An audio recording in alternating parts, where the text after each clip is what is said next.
Well, welcome everyone.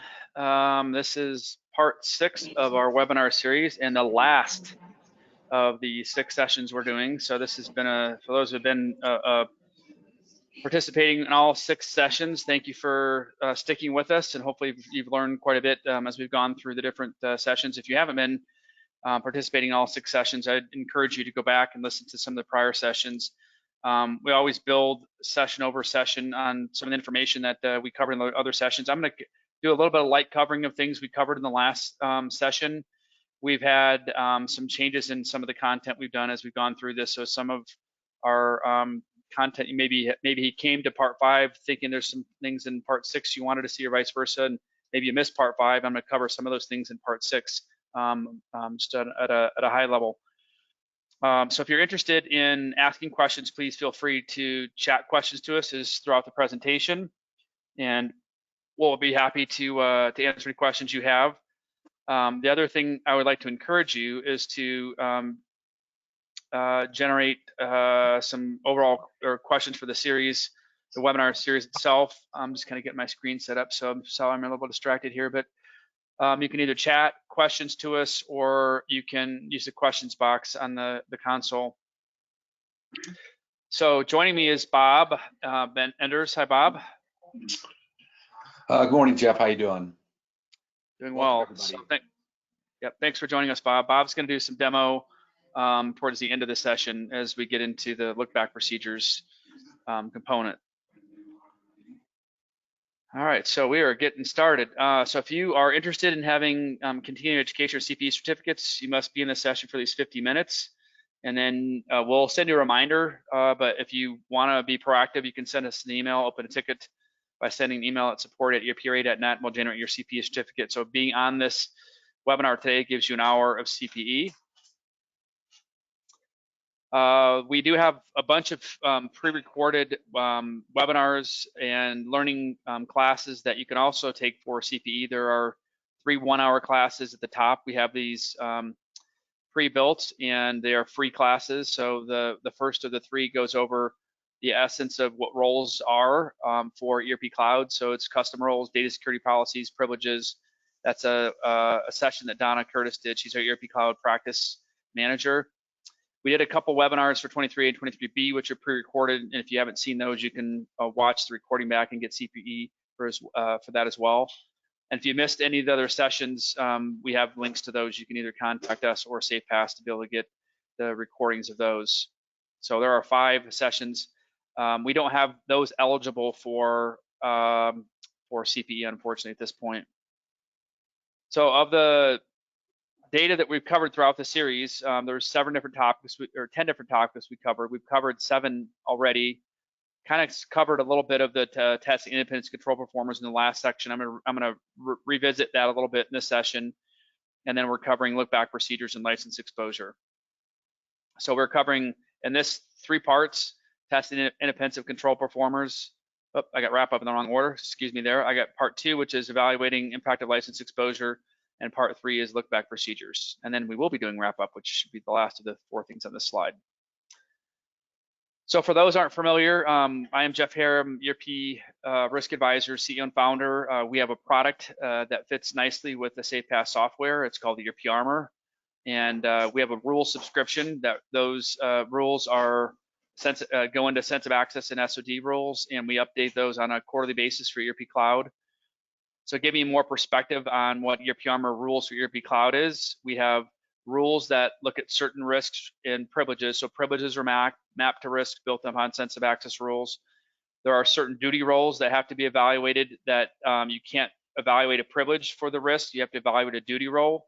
So a duty role is like a shell, or it's a grouping of, often it's a grouping of privileges, kind of like a submenu if you're familiar with EBS.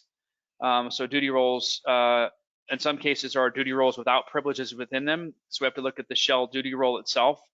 Like BPM admin is a good example. There's a pre-built, predefined seated duty role that is used to be able to build the BPM admin custom role. So there is no workflow design role, the BPM admin role out of the box. That has to be built as a custom role. So that's when we say certain risks can only be evaluated by looking at duty roles. That's what we mean. So duty roles are also built into sensitive access risks. An area that we're continuing to do research on, and we will build, continuing to build rules on, is data security policies. There are cases where we call them DSPs, for short, for where DSPs have risks associated with it. Often DSP will further refine, I think, the access, if you want to think about it, what a privilege does within a page or a form. So it's either it's often column level security, but sometimes it can also be row level security. And then lastly, people know what segregation duties are, but those are pairs of sensitive access risks. So a sensitive access risk might be enter and maintain suppliers. Another sensitive access risk might be enter and maintain AP invoices. We aggregate the two of them together into a rule that would be looking for the combination of those two things. So we looked at a couple of examples in the last session of what sensitive access rules are. We looked at cyber risk in the last session prior to this, session 5, and I just brought these examples back. So we have a rule called SA 195 that gives visibility to who has access to what we call REST APIs, but we're grouping them. We kind of group them by P2P. Sysadmin are kind of the core ones that work throughout the entire application or cross over areas. So like to access FSCM integration REST service, which is a mega REST service that gives you access to a bunch of updating and viewing and even deleting some data. That is one of those things that is in a lot of seeded roles. And I've got a URL here if you want to click on that and go look at some analysis. We got this removed from the employee role. It was in the employee role at one point, which means that every employee that had access to the seated employee role, or often even the custom versions, didn't have this privilege removed. It means every employee effectively had the ability to execute the most powerful REST service or API in the instance. So that may be something you want to look at if you have customized your employee role. Perhaps a few quarters ago, or a year and a half or 2 years ago, if you've been live for a while, then if you customize it, then perhaps the fix that Oracle put in on the employee role did not make its way through, did not update your custom role, depending upon whether that was fully customized or what we call hybrid. But you might want to take a look at your employee role to see if this particular REST service is available to employees in your employee role. So I'm going to get into the meat of the topic. The topic is today, and try to leave both sufficient time for Bob to do the demo, but leave a few minutes at the end for some Q&A. So we haven't had a lot of time in most of these sessions for Q&A. So I'm going to dive right into things and try to get to leaving us about 5 to 10 minutes at the end for at least for Q&A. So this first topic, testing the independence of control performers, I did introduce this in the last session. I'm going to dive into it in a little more detail and put some more meat on the bones. So the first thing that you need to do, so let me step back a little bit and just say management override of controls was one of the driving factors behind Sarbanes-Oxley, and it should be one of the things that external auditors are looking at on a regular basis. Does management have the ability to override controls? So do they have access to the things that they're executing control over? Can they make changes to configuration? Can they make changes to security? Those are things that I think that organizations are pretty aware of, that, you know, like a CFO shouldn't have the ability to make a change to a configuration that impacts journal workflow design, or they shouldn't have the ability to do, you know, nobody should have the ability from an access control perspective to enter a journal entry and post a journal entry, or enter a supplier and enter a AP invoice, depending upon how your controls are done. So I think people get the concept of access controls that can have risks that are relevant to both security, fraud, and compliance requirements. What people don't think of often is this concept of when a report is used in the execution of a manual control, there really is a system dependency, and that those should be tested as IT dependent controls. So when the report is used in execution of manual control, there is data that's being pulled. That means that system must be in scope, which is typically, you know, auditors often don't miss systems as a whole that need to be in scope in terms of testing, but they do miss certain components. So if there's a manual control, and I'm just going to go to the example here on the next slide, and the control design, the control description may say the CFO reviews all material non-recurring journal entries recorded by the corporate accounting groups. So the first question you have to ask is that an IT dependent control? Most people will look at this and say that's a manual control because they're pulling a report and they're reviewing it and they're looking at the data outside the system. And so they wouldn't test it other than as a manual control where they pull a population and they evaluate, the execution of the control. What are they doing? What are they, signing off on? How are they evaluating completeness, accuracy? How do we look at coding for journal entries? Those type of things. Does it belong in the right period? Right? Is it hitting the right accounts? And that is an important part of the control. I'm not saying that it shouldn't be done, but the thing that's not often done is asking the question, if the CFO is executing that control, does the CFO have access to enter and post journal entries? Or if they're looking at a control over suppliers, do they have access to supplier master maintenance? If the CFO has access to the thing they're overseeing or the activities they're overseeing in the control, then inherently they're not independent in the performance of that control. So that really becomes a design deficiency for sure, and that the design of the control, having the CFO being the control performer, isn't independent of the activities they're seeing. So effectively, they could be approving, if you will, activities that they've done. So the steps I run through when you're looking at the risk and control matrix, the steps is these 3 steps. Are you first identify the control owner for the manual but IT dependent control? So the first thing you should be say, if in this control, this is definitely an IT dependent control. It is a manual control that relies upon somebody pulling the data and entering the data in the system, pulling the data to be able to execute the control. So the first thing you need to say is who is the control owner for that manual control, and then ask the question, what data are they reviewing? Well, in this control definition, what they're reviewing is non-recurring journal entries. Okay, so you have to ask the question, does the control owner, the CFO, have the ability to enter non-recurring journal entries in the system? So step 1 is this an IT dependent control, and what's the dependency? The dependency is the data related to journal entries, the population. Could they enter data or maintain data that ends up as part of that population? Step 2 then, we didn't talk about this in the last session in enough detail, is identifying the name or names of the people executing the control. So the question you should be asking as an auditor is, so if the CFO is on vacation, or if let's say it's a different control, maybe the CFO doesn't get to take vacations on month-end close processes, but let's say this is a warehouse manager and they're looking at write-offs of inventory. The warehouse manager probably not going to be restricted on when that person can take vacations. So there's probably going to be a primary control owner and a backup control owner, somebody executing those controls. So there may be more than one person executing the control. Then you could have a transition of that control. So if you're looking at it from a compliance or Sarbanes-Oxley perspective, you're testing the effectiveness of control for the entire period, ask the question, has there been any other people executing the controls throughout my audit period? So has there been a transition from a warehouse manager to a different warehouse manager, or has the CFO left or the controller left? How do I can then confirm that the control that is from a design perspective has been effective for the entire period without asking whether or not I have a population of the control owners? So effectively, that's what we're trying to get. So identify the name of the person, and then you have to ask IT, can you help me understand what user ID or IDs that person has access to? Now, I say IDs and you're like, well, they should never have more than one ID. Correct, that's true. And if you're looking at it from a CFO perspective, the odds are the CFO is not going to have 2 IDs.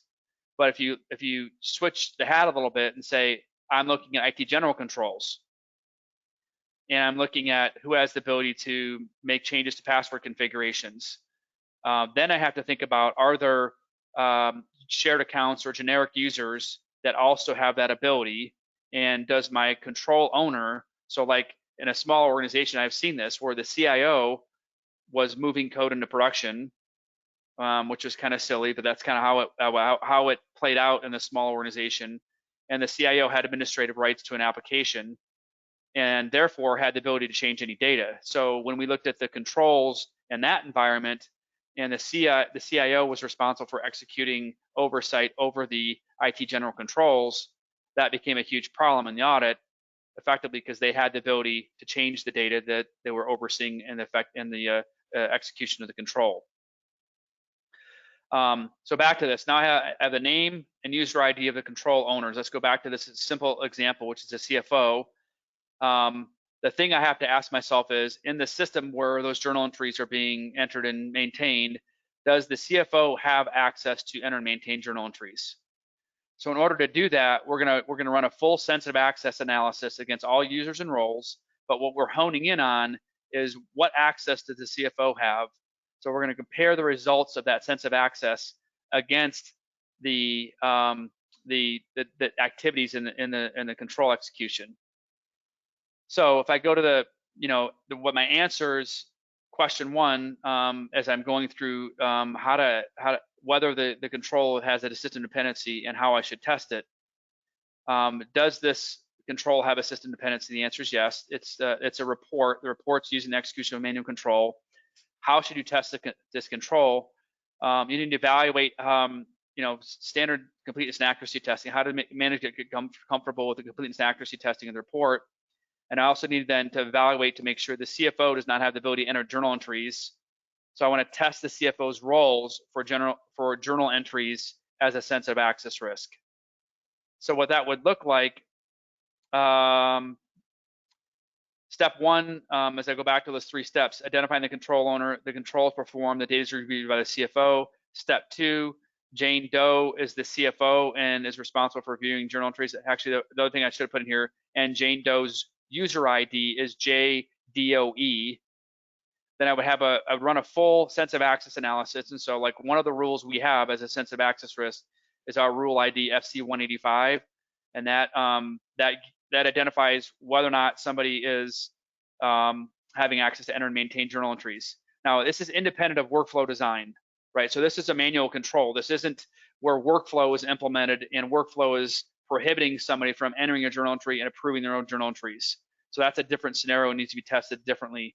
That's the system dependency is a configuration in that case, the workflow design and journal sources. So setting that aside, this is purely a manual control. Having said that, like I said, we're still going to look at whether Jane has access to enter and maintain journal entries, because there's 2 different scenarios. If Jane does have access, so we looked at her sensitive access analysis and we saw a privilege associated with FC185, she is impaired and there's a design deficiency. And then if Jane does not have access to FC185, our control ID number, or our rule ID FC185, her independence is confirmed and she's not impaired effectively. So this is an example of a pivot table. I just mocked up a pivot table of a what we would call a rule FC185 user analysis. This just says for FC185, which users have access to this. And this is a longer list, so I just took a snapshot of a smaller list. And effectively, Jane Doe's name is not on here. So we are in the clear that Jane's independence has not been impaired. So that's how we go through practically an example of scoping the RACM and looking at what the IT dependent controls are. And then when we're talking about manual controls, evaluating to make sure that the control performer is independent of the activities they're overseeing. Now, I'm going to say that it's unlikely that this is being done by external auditors from what I've seen. This is effectively, I think, a significant gap in the way that external audits are implemented. I think this is a massive gap in the way that the external audit community is executing their external audits, and I think it really should be picked up and evaluated by the PCAOB as such.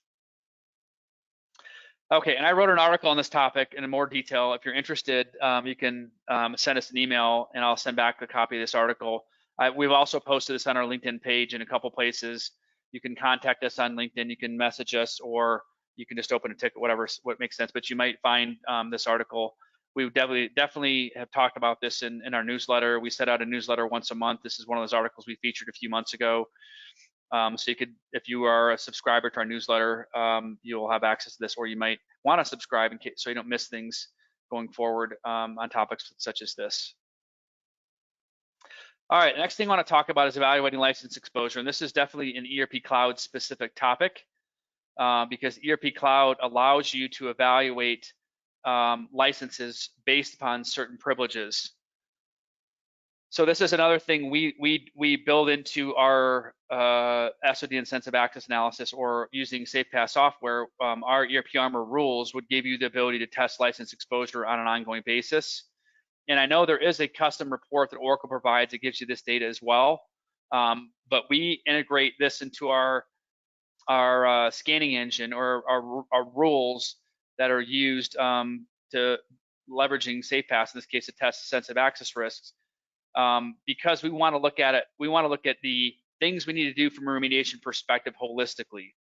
So when we're running, this is my example of Acme Co, and we ran a sensitive access analysis on license risk, and this is how we would look at the data in the context of license risk.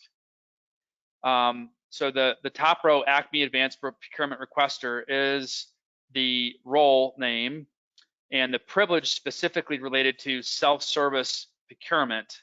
So this is requisitioning, is a separate license. So it's got a separate SKU, separate license ID. We have a separate license rule for this. And so what we're looking for is the existence of where the managed requisition permission. So this is also giving you access to the form. It's the page ability related to requisitions. So what we're looking at here is, well, and in some case, I would say there are multiple privileges that flag a license risk for a specific SKU. So that's why I have the actual privilege name of managed requisition. In another scenario, I may have more than one privilege triggering that license usage. So that's why we have the detailed privilege here. So what this is telling me is if Acme Advanced Procurement Requester has managed requisition, therefore there is a license being consumed for everybody that has access to this role. Okay, so now I'm going through these one by one, and the analysis we do in terms of evaluating if we can save companies money on their license exposure is looking at it role by role. We would go with a company and say, does it make sense for Advanced Procurement Requester to have access to be able to enter and maintain requisitions? That's a requisition role, of course. So the only, as I walk through all of these roles, the only roles that I saw that don't make sense, the custom roles, all of these ones here, the Advanced Procurement Requester, Requester Change Order, Emergency Advanced Procurement Requester, Inventory Advanced Procurement Requester, Procurement Preparer, Procurement Requester, and then the, well, those are the Acme, the custom ones. All of those logically make sense that that's where that ability belongs. Now, what doesn't make sense to me is somebody that has budget analyst ability. So budget analyst or budget manager, which there's only one user that has access. It's possible that this is assigned to a seated job scheduling user, or not a end user directly. So this is my distinct count on the right-hand side. So it could be that I would want to remediate these roles anyways, because it may save me a license, but it may be if I looked at this user, they may have a requisition ability in another role. So it really doesn't make sense for me to customize these roles. Having said that, then the employee, this is the employee role, and what didn't show up on this was a custom employee role. So more than likely, so if there's 1,160 users in this environment, and there's only 18 users that have access to this employee role, more than likely what happened is they customized the employee role and they took out the requisition ability, and they're giving people direct requisition ability through this Advanced Procurement Requester role, which is how we architect roles particularly the same, right? Having said that, then I would go look at this employee role. First question I would ask is, why does anybody have access to this seated employee role? There are a lot of significant risks with the seated employee role. It should never be used in a production environment. Only the custom employee role should be used, even for job scheduling and other things. If there are components of the employee role that are needed, it needs to be built into a custom role. So this is a good example of an organization that the requisition component, instead of assigning the employee role, the default seated employee role to everybody for the purpose of having requisitioning, they apparently built another role that was pre-built specifically, or not pre, was customized specifically to give most users, 1,160 users total, access to the requisition ability. So I still think it's probably worth a discussion of why is it that we have the employee role assigned to anybody. Certainly if there are any end users that have access to that, that would be a remediation recommendation. We want to get that away from end users. And even in the cases where it may be used for job scheduling or integration accounts or other things, it may make sense to remediate it, but it really depends upon how effective the controls would be in and around those shared accounts. Are passwords being rotated on a regular basis? Are password changes being monitored or logins being monitored? Those are things we'd expect from kind of highly privileged shared accounts. So that's how we be evaluating license exposure, and that's the value of using a scanning engine and a rule set that has these. And you may say, well, we can already get this data from Oracle. What you can't do from the data that Oracle provides you in the custom OTBI report is looking at things holistically. And so, like, if I come in here and I do, let's just say I'm looking at budget analyst and budget manager, and maybe there's a few people had access on the finance side, and they need to use a budget setup, but they didn't need to have requisitioning. Then we would customize the budget roles. When I was looking at when we'd be looking at what needs to come out of the budget analyst and the budget manager role, what we want to do is not just look at the license risk, but we want to look at other sensitive access or SOD risks that could be within that. And that's where ERP Armor really plays a part in this discussion, is when we're looking at role design, I like to think 98% or 99% of significant sensitive access risks that certainly all the license risks are covered in ERP Armor, but the risks. So what is a risk to an organization?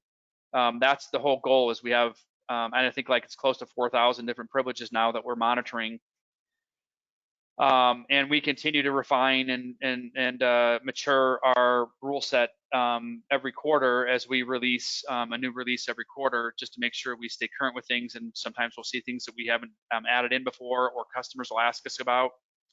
So this is really the point of having the license exposure analysis done with your SOD and sensitive access analysis, is when you get to the point where you want to look at a role that needs to be redesigned. So that this was a different example. It's a different role, but what we have is the ability to we have all these high risk privileges identified. So effectively, we can look at the role holistically and say, okay, we need to remove a license risk out of that so we can reduce our license exposure. But we're also going to remove administer sandbox, because end users shouldn't have access to that.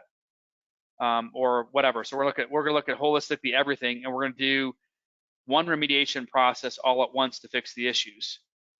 Now, that's the way we approach projects. I'm going to tell you, there are other organizations that would do these projects differently, and this is where I'm going to give you a little bit of caution. If you go in and you are asking other companies, like, what is your approach to role remediation? Often what we'll find is they take instead of a risk-based approach where they're looking at certain risks, and then based upon those risks, they're evaluating or they're remediating all the roles that have that risk. They take a module-based approach. And so they're going to say, hey, we're going to look at the AP module first. And once we get through the AP module, then we'll go look at the purchasing module, or then we'll go look at the supplier portal, the iSupplier module. And I think that's a flawed approach. And the whole reason is what you want to do is remediate what is the highest risk first. And so what we would suggest, just like when you're looking at license risk, you go to the license privileges and you look at all the roles that have access to those license privileges, and you remediate all those roles. So you eliminate all the license risk as part of that project. You want to do the same from a sensitive access risk perspective. So let's pretend one of the things I like to talk about on a regular basis is the ability to import supplier bank accounts. So it's an FBDI process called import supplier bank accounts, and it's something we got Oracle to take out of the employee role. At one point, it was in the employee role, and it was effectively every employee had a material fraud risk available to them to use. So the FBDI process that allows somebody to import a brand new supplier, or I'm sorry, a brand new bank account and set it as the default bank account for ACH payments going forward. That was in the employee role, and it should not be there. It's not no longer there in the seated employee role, but it might be in your custom employee role depending upon when you change that, or when you set that up versus when Oracle made that change to the patch. So pretend this screen here, instead of saying manage requisition, it was import supplier bank accounts. If I took a modular based approach, and let's say the first three roles were AP, and then the next two were purchasing, and then the next three were supplier portal. If I took a modular based approach, and my first approach was saying, let me remediate AP, and that took me 3 months. And then the next module I was going to work on was purchasing, and that took me 2 months. And the next module I'm going to work on was supplier portal, and that took me 2 more months. That's a 7-month project, excuse me. Number one, that's kind of the land and expand mentality. That's what consulting companies, I think, will do. That's not the right approach. It benefits them because there's a longer chain of revenue, versus, and then effectively pushes off the risk reduction for longer, as opposed to just saying, we're going to look at all the roles that have a certain risk, and we're going to remediate those roles in the first 3 months. So if I'm going to do 10 roles, and instead of doing 3 roles, and then 4 roles, or whatever it ends up being in 3 different projects, I'm going to do all 10 in the first, in the first block of period. It makes less revenue for the consulting company, but it's a better approach for you to remediate it more quickly.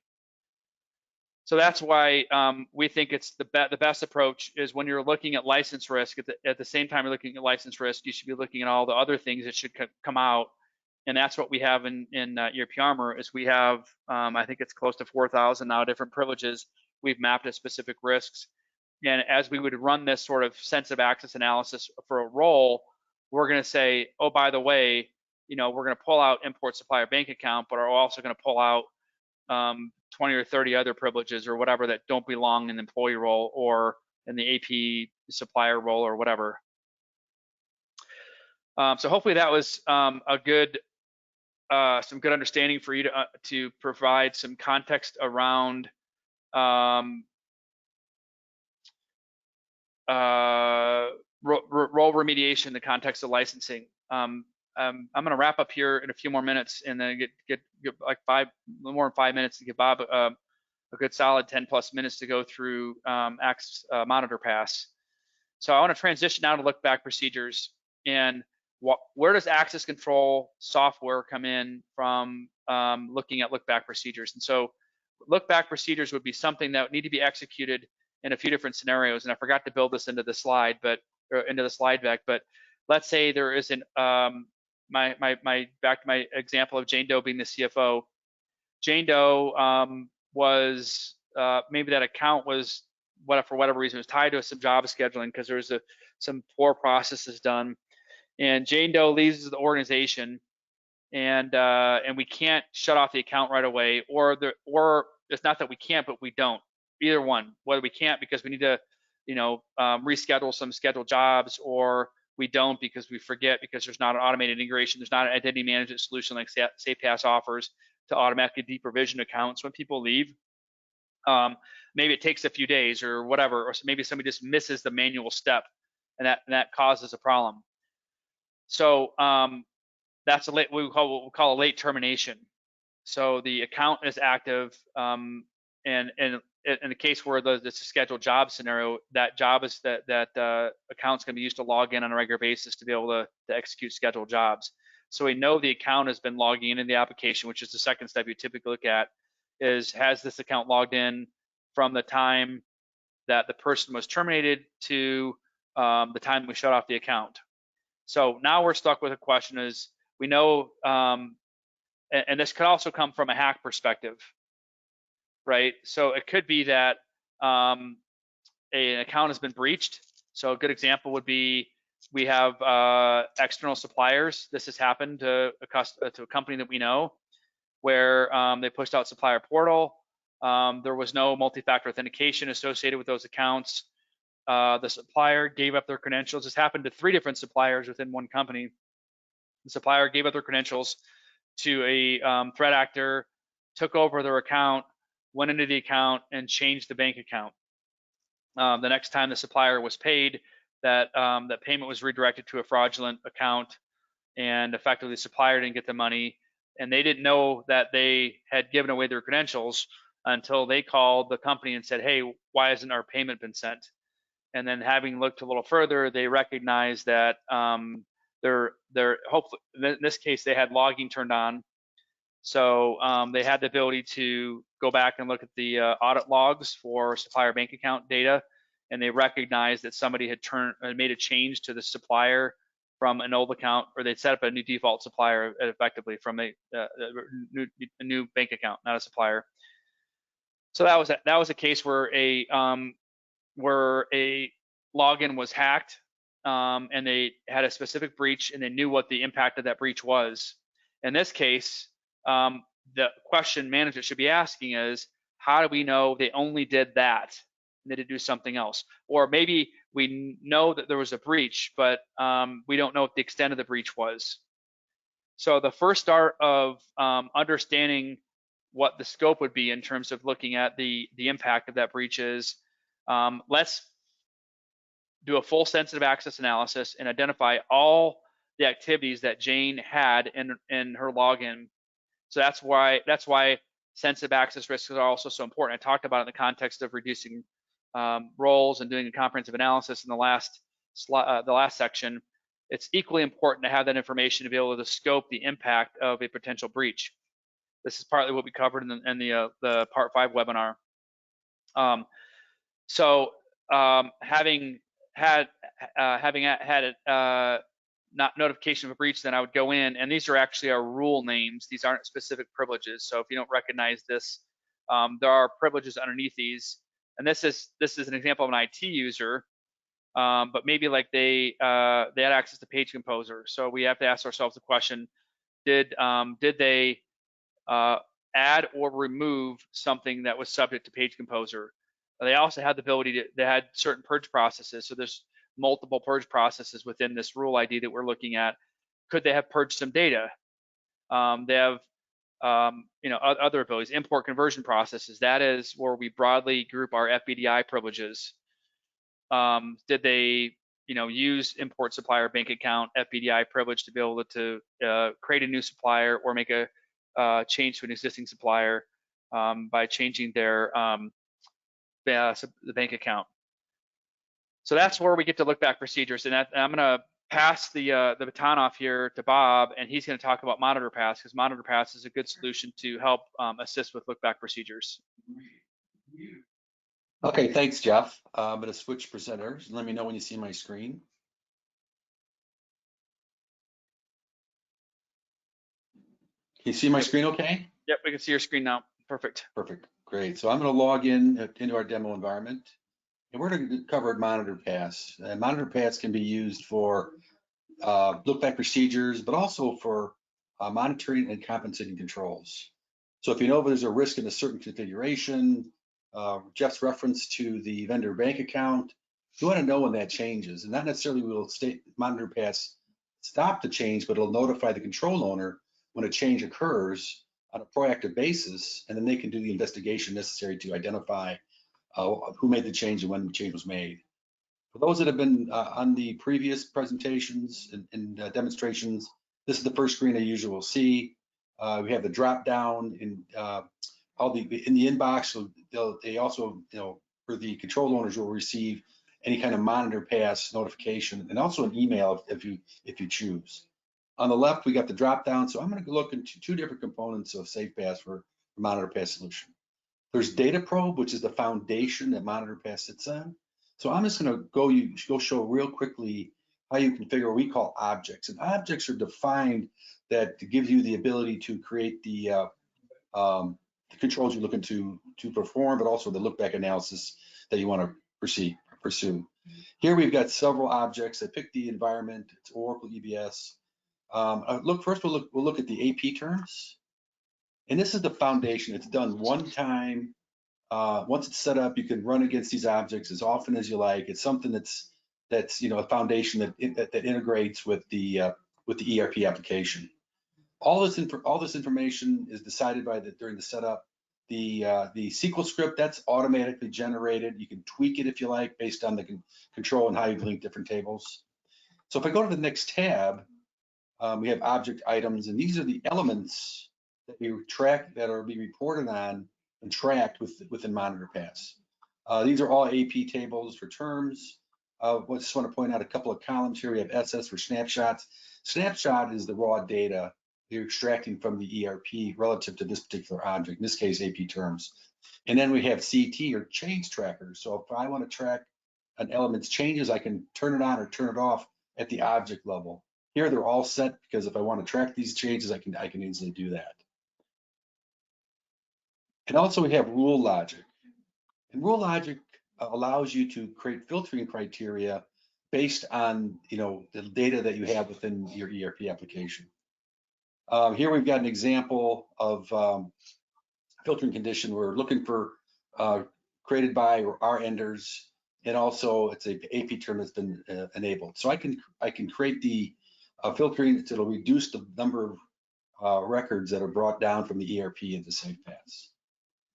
If I go back into objects again, and we also have duplicate invoices, pretty much the same thing, a little bit more detail to this particular object. I got the AP invoice information. I got my object items. And here we have basically the similar configuration, but this object is a little bit different. You'll notice it has a snapshot, but it doesn't have change trackers. Once again, invoices are transactions. You don't want to monitor the changes in transactions just because of the impact and performance concerns. And then also rule logic. Now I can use data probe alone to do the look back analysis, but if I want to have another level of analysis and control, I can do that. If those that are familiar with the duplicate invoices, you want to have invoice amounts the same, you want to have the dates the same, and you want all the vendors. So you're basically grouping all this information, similar information, into Monitor Pass for the analysis. And also, if you notice here, we have a similar clause. Similar clause deals with fuzzy logic, and here we have a 95% match. A lot of organizations sometimes will enter an invoice, they'll be a duplicate, and they'll do a .1 or a .a, or they'll just make it slightly different just to fulfill that you enter that transaction into the application. And so once again, we have this filtering rule logic that allows you to filter the data even further and organize it based on the reports. The next thing I want to go to is Monitor Pass. We have our monitors, and I'm going to pick the object set, which is procure to pay. And this is where the objects that we just described exist. If I look at AP terms, this is how it's defined at the monitor level. It's basically identical to what we had seen in the data probe view of the object. And here we have the other tabs.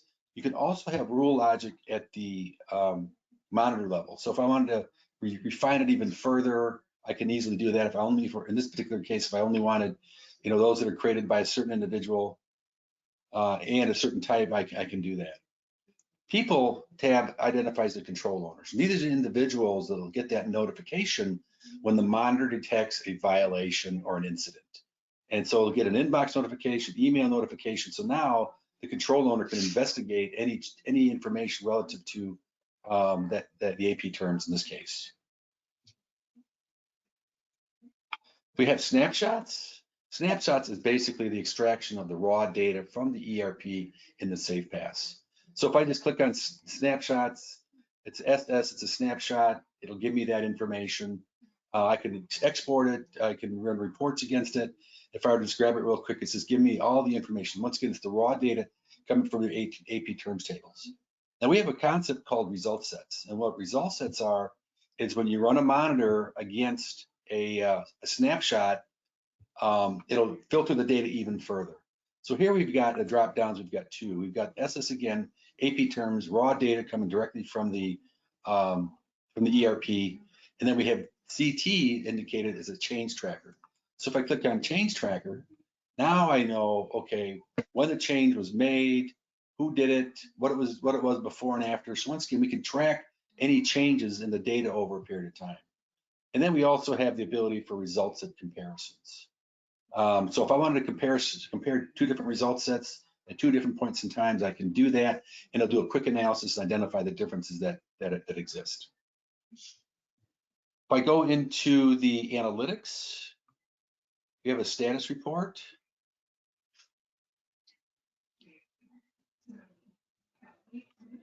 I'm going to go at the consolidated level, and here we have a graphical representation of the incidents by business process. Once again, with the SafePass reporting, you can configure the data in any format that you prefer. I can create multiple versions of the report as an individual user, so I may want to see that data slightly differently than someone else, and I can save it for future reference. And then I can also download this to a spreadsheet. I can select and reduce columns. Once again, you have the full ability to reorganize the report output in a format that you prefer. And then we have our open incidents. This is the same procure to pay object set.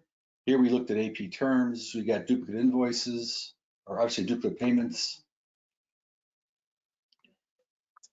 And I can look at the payment information that's extracted from that. There's more than a few.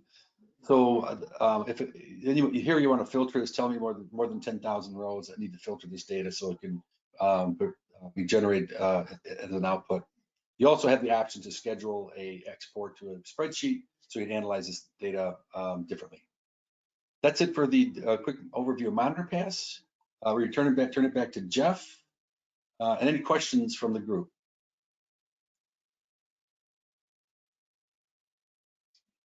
Just put into the chat box. Yeah, I don't see any questions at this point.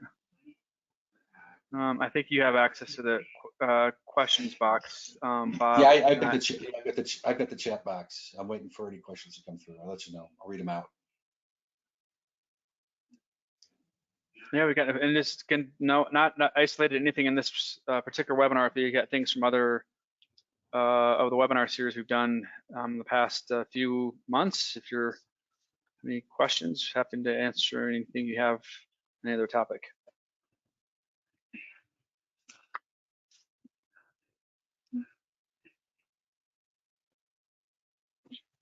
All right, that must mean you did a good job, okay. and I did a good job. Or did you get a question?